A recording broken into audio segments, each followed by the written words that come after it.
बिस्मिल्लाहिर्रहमानिर्रहीम। अस्सलाम वालेकुम। आज के इस वीडियो लेक्चर में हम आपको कोरल ड्रा में मौजूद वेल्ड, ट्रिम और इंटरसेक्ट के बारे में मुकम्मल तौर पर डिटेल से बताएंगे। कोरल ड्रा के अंदर मौजूद आप ये तमाम की तमाम चीज़ें जो देखते हैं कि हम किस तरीके से किसी भी ऑप्शन को वेल्ड कर सकते हैं, ट्रिम कर सकते हैं और इंटरसेक्ट कर सकते हैं, इसके बारे में डिटेल से जानने के लिए आप हमारी इस वीडियो को डिटेल से और तफसील से देखिए। सबसे पहले हम किसी भी कोरल ड्रा के अंदर कोई भी ऑब्जेक्ट बना लेते हैं। मसलन ये देखें कि हमने एक रेक्टेंगल जो है वो लगाई और साथ में ये हमने एक सर्कल जो है वो ड्रा कर लिया है।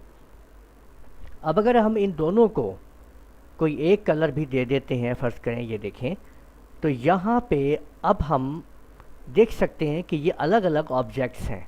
ये देखें अलग अलग ऑब्जेक्ट हैं।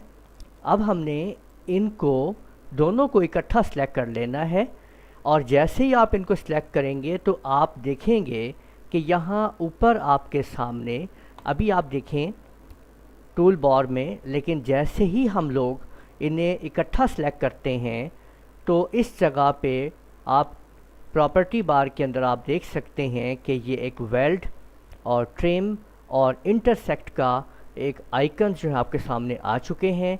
अब हम वेल्ड के ऊपर क्लिक करते हैं तो आप देख लीजिए कि ये ऑब्जेक्ट जो है वेल्ड हो चुका है, एक ऑब्जेक्ट बन चुका है।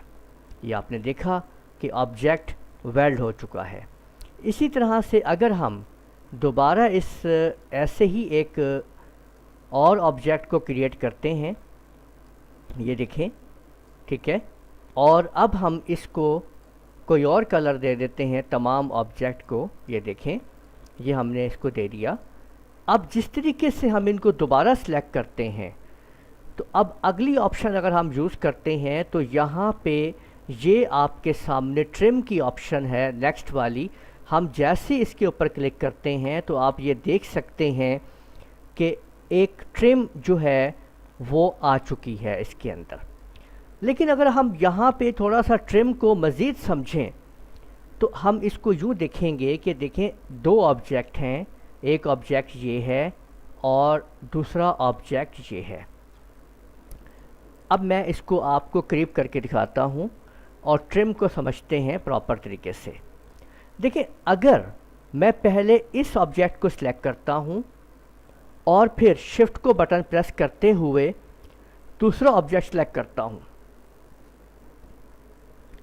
अब मैं अगर ट्रिम के ऊपर क्लिक करता हूँ तो देखें ये ट्रिम हो गई है ऑप्शन आपके सामने, यानी ये ऑप्शन जो है, ये जो ऑब्जेक्ट है वो उसके मुताबिक ट्रिम हो चुका है।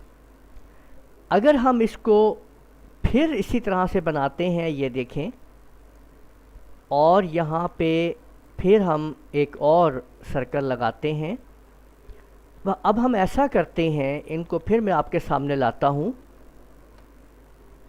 पहले मैं रेक्टेंगल को सिलेक्ट करता हूँ, अब मैं सर्कल को सिलेक्ट करता हूँ शिफ्ट को बीच में प्रेस करते हुए। यानी पहले मैंने क्लिक किया रेक्टेंगल के ऊपर, फिर मैंने शिफ्ट का बटन प्रेस किया बीच में और मैंने प्रेस किया सर्कल को। अब अगर मैं आपके सामने ट्रिम पे क्लिक करूँगा तो आप देख सकते हैं कि ये ऑब्जेक्ट जो है इस तरीके से ट्रिम हुआ। आपने देखा कि पहले हमने इस ऑब्जेक्ट में इस जगह पे सर्कल को पहले सिलेक्ट किया था और फिर रेक्टेंगल को सिलेक्ट किया था, तो शेप ये आपके सामने आई थी ये वाली। लेकिन जब हमने पहले रेक्टेंगल को और फिर सर्कल को किया सिलेक्ट तो हमारे सामने सर्कल कुछ इस अंदाज से एडजस्ट हो गया। तो यूँ आप लोगों ने देखा कि किस तरीके से आपने वेल्ड कमांड और ट्रिम कमांड को यूज़ किया। इसके अंदर मौजूद तीसरी जो ऑप्शन है वो इंटरसेक्ट है। उसका इस्तेमाल कुछ इस तरीके से है कि अगर आप लोग ये देखें कि बीच में अगर आप कोई भी इसको आप इस्तेमाल करते हैं, बनाते हैं, और जब आप इन दोनों को सिलेक्ट करते हैं और इंटरसेक्ट के ऊपर क्लिक करते हैं तो बीच में एक इंटरसेक्ट निकल आता है। ये आप देख लीजिए कि ये एक ऑप्शन बीच में आ गई है। यानी अगर आप इसके अंदर किसी किस्म की भी, ये देखें आपने यहाँ पे क्लिक किया, ठीक है, और इसको आपने क्लिक किया, इंटरसेक्ट किया, अब देखें ये तो वही चीज़ आ गई ना, यहाँ पे देखें कि वो आपके सामने इंटरसेक्ट पड़ा हुआ है। लेकिन अगर मैं इसको यहाँ पे क्लिक करके इंटरसेक्ट करता हूँ तो इतना हिस्सा जो आपने ये वाला देखा है कि ये देखें कि ये इंटरसेक्ट हो गया। तो यूँ आप एक शेप जो है इंटरसेक्ट की मदद से आप तैयार करते हैं। आप लोगों ने इस लेक्चर के अंदर तफसील के साथ देखा कि किस तरीके से हम लोग वेल्ड, ट्रिम और इंटरसेक्ट को इस्तेमाल करते हैं। इस वीडियो को आप लोग बार बार देखिए और अगर वीडियो पसंद आई है तो इसको आप लाजमी लाइक कीजिए और कमेंट लाजमी किया करें। और इस वीडियो को आप अपने साथियों के साथ, दोस्तों के साथ शेयर करें ताकि उनको भी फ़ायदा हो। इजाज़त दीजिएगा। अल्लाह हाफिज़।